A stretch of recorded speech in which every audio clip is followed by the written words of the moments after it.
কুরাইশ প্রধান Abdul Muttalib একবার রাজা হামিরের সাথে সাক্ষাৎ করতে গেলেন। তিনি ইতিপূর্বে আর কোনোদিন তার নিকট যাননি। রাজা হামির তার পরিচয় জেনে বললেন, আমি বহুদিন যাবৎ আপনার কথা শুনে আসছি, কিন্তু এই পর্যন্ত আপনার সাথে আমার সাক্ষাৎ না হওয়ায় মনে মনে আমি আপনার সাথে সাক্ষাৎ কামনা করছিলাম। আজ আপনার সাক্ষাৎ লাভ করে আমি অত্যন্ত খুশি হলাম।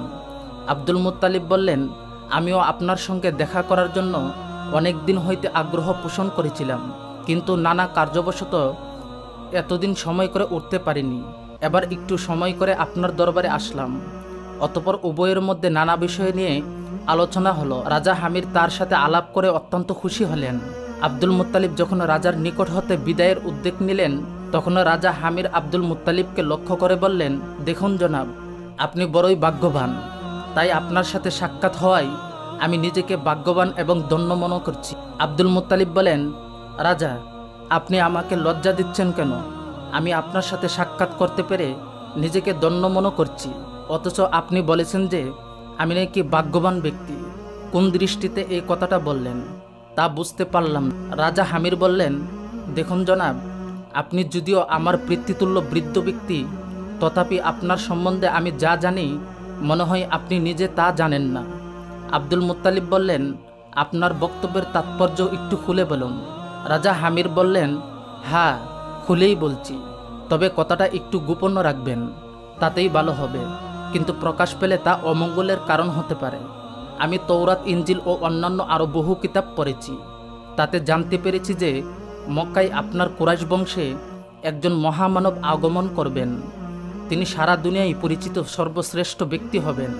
তারই উপলক্ষে আপনাদের মক্কা নগরী হবে সারা দুনিয়ায় পরিচিত, এবং আপনাদের কুরাইশ বংশ হবে সারা পৃথিবীর মধ্যে সেরা মর্যাদার অধিকারী। আব্দুল মুত্তালিব বললেন, দেখুন রাজা, আপনার কথায় আমার মনে বিশেষ কৌতূহলের উদ্রেক হয়েছে। আমাদের বংশের মর্যাদা যে পুরুষের জন্য হবে, দয়া করে তার বিষয়ে একটু বিস্তারিতভাবে বললে খুবই খুশি হতাম। রাজা হামির বললেন, খুবই বিস্তারিতভাবে আমিও জানি না, তবে যতটুকু জানি তা শুনুন। মক্কা নগরীতে হযরত ইসমাইল আলাইহিস সালামের বংশে অর্থাৎ কুরাইশ গোত্রে তিনি জন্মগ্রহণ করবেন। তার দুই কাঁধের মধ্যবর্তী জায়গায় মোহরে নবুয়ত তথা পয়গম্বরী নিদর্শন বিরাজ করবে। তিনি দুনিয়ার সর্বশেষ নবী হবেন। শৈশবেই তিনি পিতৃমাতৃহারা হবেন। প্রতিপালিত হবেন তিনি দাদা ও চাচার মাধ্যমে। তার বিস্তর শত্রু হবে। শত্রুগণ তাকে প্রাণে মারতে চেষ্টা করবে, তবে আল্লাহর রহমতে কেউই তার কিছুই করতে পারবে না। আব্দুল মুত্তালিব বিশেষ মনোযোগের সাথে রাজা হামিরের কথা শুনলেন। রাজা হামির আবার বললেন, হে মহাভাগ্যবান আব্দুল মুত্তালিব, আপনার গোত্রে এরূপ সন্তান জন্মের সংবাদ আপনি পাওয়া মাত্র দয়াপূর্বক আমাকে জানাবেন, আমি তাকে দেখতে যাব। এরপর আব্দুল মুত্তালিব রাজা হামির থেকে বিদায় নিয়ে বাড়ির পথে যাত্রা করলেন। এক ইহুদি মক্কায় বাস করত। সে সেখানে ব্যবসা বাণিজ্য করত। রাসূলুল্লাহ সাল্লাল্লাহু আলাইহি ওয়াসাল্লাম যেই রাতে ভূমিষ্ঠ হন, সেই রাতে সে কুরাইশদের এক মজলিসে উপস্থিত হন। অতঃপর উপস্থিত কুরাইশদেরকে লক্ষ্য করে সে বলল, আজ রাতে কি তোমাদের মধ্যে কারো সন্তান জন্মগ্রহণ করেছে? জবাবে তারা বলল, আল্লাহর কসম, আমরা এরকম কিছুই জানি না। তখন ইহুদি লোকটি বলল, আল্লাহু আকবার, তোমাদের অজান্তে ঘটে থাকলে তো কোনো অসুবিধা নেই, তবে তোমরা খোঁজ করে দেখো এবং যা বলছি স্মরণ রাখো। এই রাতে আখিরি নবী ভূমিষ্ঠ হবেন। তার দুই কাঁধের মধ্যবর্তী স্থানে একটি চিহ্ন আছে, তাতে গুড়ার কেশরের মতো একগুচ্ছ চুল আছে। 2 রাত তিনি দুধ পান করবেন না, কারণ একটি দুষ্ট জিন তার মুখে আঙ্গুল ঢুকিয়ে দিয়েছে, ফলে তাকে দুধ পান থেকে নিবৃত্ত রাখা হয়েছে। ইহুদির মুখে এইসব বাণী শুনে লোকজন মজলিস ছেড়ে উঠে গেলেন এবং মক্কার চতুর্দিকে ছড়িয়ে পড়েন। ইহুদির কথায় তারা হতভম্ব স্তম্ভিত হলেন। প্রত্যেকের ঘরে গিয়ে তারা লোকদেরকে এই খবরটি শোনায়। একজন লোক তা শুনে বললেন, হ্যাঁ, আল্লাহর শপথ, আবদুল্লাহ ইবনে আব্দুল মুত্তালিবের ঘরে একটি পুত্র সন্তান ভূমিষ্ঠ হয়েছে। তার নাম রাখা হয়েছে মুহাম্মদ। এবার তারা ইহুদির কথা ও এই নবজাতক সম্পর্কে কানাঘুষা করতে করতে ইহুদির নিকট যায় এবং তাকে এই খবরটি জানায়। ইহুদি লোকটি বলল, তোমরা আমাকে নিয়ে চলো, আমি তাকে একটু দেখব। লোকেরা ইহুদিকে নিয়ে মা আমেনার ঘরে গেলেন এবং তাকে বললেন, তোমার পুত্রটিকে আমাদের কাছে একটু দাও। মা আমেনা পুত্রকে তাদের কাছে দিলে তারা তার পিঠের কাপড় সরিয়ে ইহুদির বর্ণিত নিদর্শনটি দেখতে পায়। সাথে সাথে ইহুদি অজ্ঞান হয়ে মাটিতে লুটিয়ে পড়ে। কিছুক্ষণ পর তার জ্ঞান ফিরলে লোকেরা তাকে বলল, কি ব্যাপার, আপনার কি হয়েছে? তখন ইহুদি লোকটি বলল, আল্লাহর শপথ, নবদ বনি ইসরায়েল থেকে বিদায় নিল, তোমরা এতে আনন্দিত হও। হে কুরাইশের দল, আল্লাহর শপথ, তোমাদের সহায়তায় তিনি এমন বিজয় লাভ করবেন যে প্রাচ্যে প্রতীচ্যে তীর সুসমাচার ছড়িয়ে পড়বে। রাজাদের মধ্যে ইয়ামেনের রাজা রাবিয়া ইবনে নাসর একজন দুর্বল পরাধীন রাজা ছিলেন। একবার তিনি একটি ভয়ঙ্কর স্বপ্ন দেখে ভীষণভাবে ঘাবড়ে যান। তখন তিনি রাজ্যে যত গণক, জাদুকর, জ্যোতিষী ছিল তাদের সবাইকে সমবেত করলেন এবং বললেন, আমি এমন একটা স্বপ্ন দেখেছি যা আমাকে ভীত সন্ত্রস্ত করে তুলেছে। তোমরা আমাকে বলবে আমি কি স্বপ্ন দেখেছি এবং তার তাবিরই বা কি। সমবেত জ্যোতিষীরা বলল, স্বপ্নটা আমাদের কাছে বর্ণনা করুন, আমরা তার তাবির বলবো। রাজা বললেন, স্বপ্নটা যদি আমি বলে দিই তাহলে তোমাদের তাবিরে আমি প্রশান্তি লাভ করতে পারবো না, কেননা এই স্বপ্নের ব্যাখ্যা একমাত্র সেই করতে সক্ষম যে আমার বলার আগে স্বপ্ন সম্পর্কেও বলতে সক্ষম।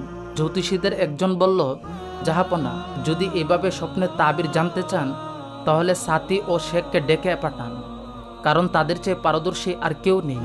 আপনি যা জানতে চান তা তারাই বলতে পারবে। রাজা ওই দুজন ভবিষ্যৎ বক্তাকে ডেকে আনলেন। প্রথমে রাজার দরবারে হাজির হলো সাথী। রাজা তাকে বললেন, আমি এমন একটা স্বপ্ন দেখেছি যা আমাকে ভীত সন্তুষ্ট করে তুলেছে। তুমি বলো আমি কি স্বপ্ন দেখেছি।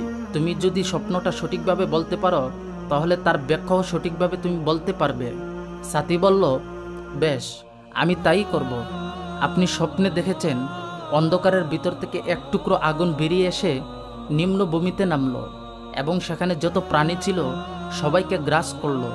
রাজা বললেন, বাহ, স্বপ্নটা তো তুমি সঠিকভাবেই বলে দিয়েছ। এখন বলো তো এর তাৎপর্য কি? সে বলল, দুই প্রস্তরময় দেশে বিরাজমান সমস্ত সাপের শপথ করে বলছি, আবিসিনিয়াবাসী আপনার ভূখণ্ডে প্রবেশ করবে এবং সমগ্র ইয়ামান দখল করে নিবে। রাজা বললেন, হে সাথী, এটা তো ভীষণ বেদনাদায়ক ব্যাপার। এটা কবে ঘটবে? আমার আমলেই না আমার পরে? সে বলল, আপনার আমলের কিছু পরে, 60 বা 70 বছরের বেশি অতিক্রান্ত হয়ে যাবে। রাজা জিজ্ঞেস করলেন, এই ভূখণ্ড কি চিরকালই তাদের অধিকারে থাকবে, না তাদের জবরদখলের অবসান ঘটবে? সে বলল, 70 বছরের কিছু বেশিকাল উত্তীর্ণ হবার পর তাদের দখলের অবসান ঘটবে। অতঃপর তারা হয় নিহত হবে নয়তো পালিয়ে যাবে। রাজা পুনরায় জিজ্ঞাসা করলেন, তাদেরকে হত্যা বা বহিষ্কার করবে? সাথী বলল, তারা নিহত বা বহিষ্কার হবে ইরাম ইবনে জিয়াজানের হাতে। তিনি ইডেন থেকে আবির্ভূত হবেন এবং ইয়ামেনে তাদের একজনকে অবশিষ্ট রাখবেন না। রাজা বললেন, ইরামের আধিপত্য কি চিরস্থায়ী হবে না অস্থায়ী হবে? সাথী বলল, তাদের আধিপত্য অস্থায়ী হবে। রাজা বললেন, কার হাতে ক্ষমতার অবসান ঘটবে? সাথী বলল, এক পুত পবিত্র নবীর হাতে। তিনি ঊর্ধ্বজগৎ হতে ওহী লাভ করবেন। রাজা বললেন, এই নবী কোন বংশোদ্ভূত হবে? সাথী বলল, তিনি নাদানের পুত্র মালিকের পুত্র ফিহির, ফিহিরের পুত্র গালিবের বংশ থেকে উদ্ভূত হবেন। তার জাতির হাতে ক্ষমতা থাকবে বিশ্বজগতের বিলুপ্তি ঘটার মুহূর্ত পর্যন্ত। রাজা বললেন, বিশ্বজগতের আবার শেষ আছে নাকি? সাথী বলল, হ্যাঁ, যেদিন পৃথিবীর প্রথম মানবগণ ও শেষ মানবগণ একত্রিত হবে। যারা সৎকর্মশীল তারা সুখী হবে আর যারা অসৎকর্মশীল তারা দুঃখ ভোগ করবে। রাজা বললেন, তোমার ভবিষ্যৎবাণী কি সত্য? সে বলল, হ্যাঁ, রাতের অন্ধকার ও উষার আলোর শপথ, সুবিন্যস্ত প্রভাতের শপথ, আমি যা বলেছি তা পুরোপুরি সত্য। তারপর সাথী রাজ দরবার থেকে চলে গেলেন। এরপর শেখ এসে পৌঁছল রাজার দরবারে। সাথীকে রাজা যা যা বলেছিলেন শেখও তা বললেন, কিন্তু সাথী যা বলেছে তা তাকে জানতে দিলেন না। তারা উভয়ই একই ধরনের ভবিষ্যৎবাণী করে না ভিন্ন রকমের তা দেখার জন্য তিনি ব্যাপারটা গোপন করলেন। এরপর শেখ বলল, আপনি স্বপ্নে দেখেছেন অন্ধকার থেকে একটি অগ্নিশিখা বেরিয়ে এলো। সেটাই একটা পর্বত ও একটা বাগানের মাঝখানে পতিত হলো, অতঃপর সেখানকার সকল প্রাণীকে গ্রাস করলো। রাজা বুঝতে পারলেন যে উভয়ের বক্তব্য অভিন্ন, শুধু এতটুকু পার্থক্য যে সাথী বলেছিল অগ্নিশিখার টুকরোটা নিম্নভূমিতে নামলো আর শেখ বলেছে একটি পর্বত ও একটি বাগানের মাঝখানে নামলো। অতঃপর রাজা শেখকে বললেন, তুমি ঠিকই বলেছ, এবার বলো এর তাবির কি? শেখ বলল, দুই পর্বতাকীর্ণ দেশের সমস্ত মানুষের শপথ করে বলছি, আপনার দেশে সুদানিরা আক্রমণ চালাবে এবং সব দুর্বল লোক তাদের আঙ্গুলে হেলেনে চলতে বাধ্য হবে। তারা আবিয়ান থেকে নাজরান পর্যন্ত সমগ্র ভূখণ্ডের উপর আধিপত্য বিস্তার করবে। রাজা বললেন, এটা অত্যন্ত বেদনাদায়ক ব্যাপার। এই ঘটনা কবে ঘটবে? আমার জীবদ্দশাতেই না আরও পরে? শেখ বলল, আপনার পর বেশ কিছুকাল অতিবাহিত হওয়ার পর এরপর একজন পরাক্রমশালী ব্যক্তি আপনাদেরকে উদ্ধার করবে এবং হানাদারকে ভীষণভাবে অপমানিত ও লাঞ্ছিত করে বিতাড়িত করবে। রাজা বললেন, এই পরাক্রমশালী ব্যক্তিকে? সে বলল, একজন যুবক, যিনি নগণ্য বা নিচাশয় নন। জিয়ানের বাড়ি থেকে তার উদ্বোধই ঘটবে। তিনি হানাদারদের একজনকেও ইয়ামেনে টিকতে দিবেন না। রাজা বললেন, এই ব্যক্তির শাসন কি চিরস্থায়ী হবে না ক্ষণস্থায়ী? শেখ বলল, একজন পীড়িত রাসূলের আগমনে তার শাসনের অবসান ঘটবে, যিনি সত্য ও ন্যায় বিচার প্রতিষ্ঠা করবেন, ধার্মিক ও স্বজনদের সমবি ব্যবহারে আসবেন। তার জাতির শাসন চলবে কিয়ামত পর্যন্ত। রাজা বললেন, কিয়ামত কি? সে বলল, সেদিন শাসকদের বিচার হবে, আকাশ থেকে আহ্বান আসবে, সেই আহ্বান জীবিত ও মৃত সকলকেই শুনতে হবে, আর নির্দিষ্ট সময় সকল মানুষকে সমবেত করা হবে।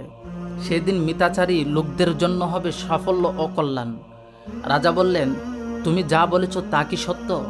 সে বলল, হ্যাঁ, আকাশ ও পৃথিবী এবং তার মধ্যকার সকল সমতল ও অসমতল সব কিছুর রবের শপথ করে বলছি, আমি আপনার কাছে যেই ভবিষ্যৎবাণী করলাম তা সঠিক ও সন্দিহাতীত। একদা আবু মালিক ইবনে সিনান গল্পগুজব করার জন্য আব্দুল আশাহাল গোত্রে যান।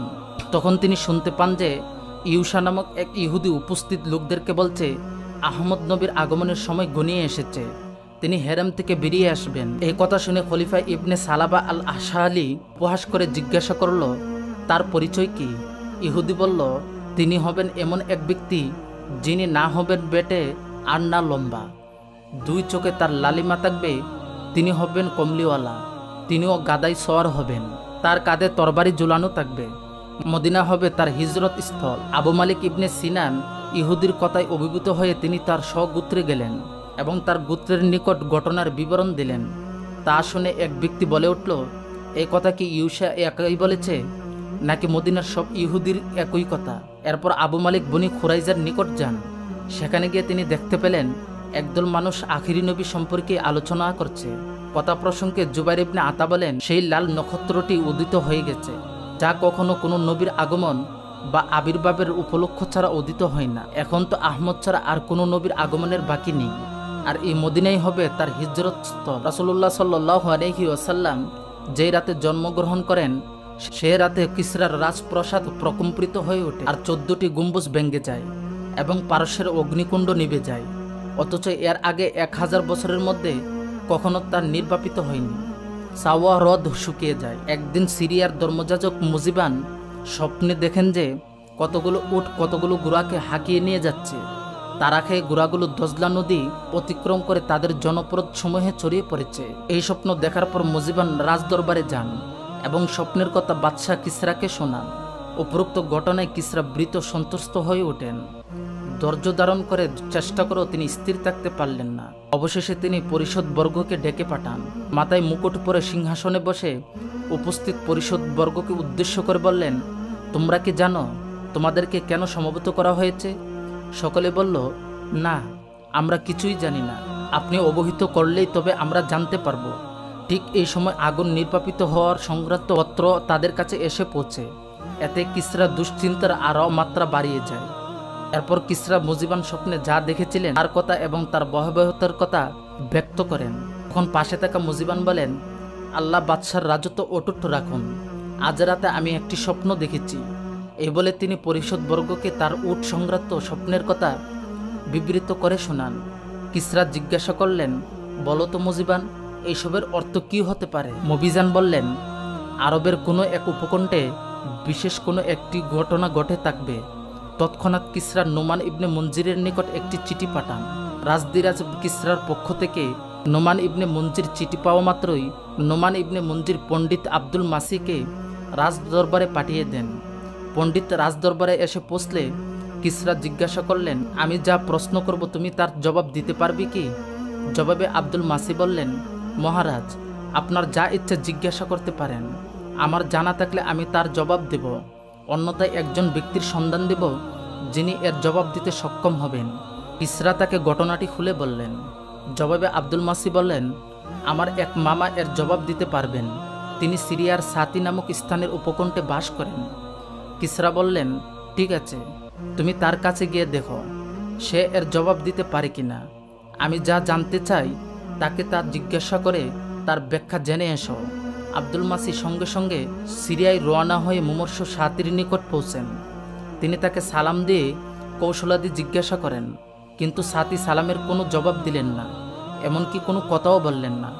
তখন আব্দুল মাসি কবিতার কয়েকটি পংক্তি আবৃত্তি করেন। তা শুনে এবার সাতি মাথা তুলে বললেন, আব্দুল মাসি, উটের পিঠে চড়ে তুমি সাতির নিকট এসেছ, অথচ সে এখন মৃত পথযাত্রী। আমি জানি তোমাকে সানান বংশের বাদশা প্রেরণ করেছেন।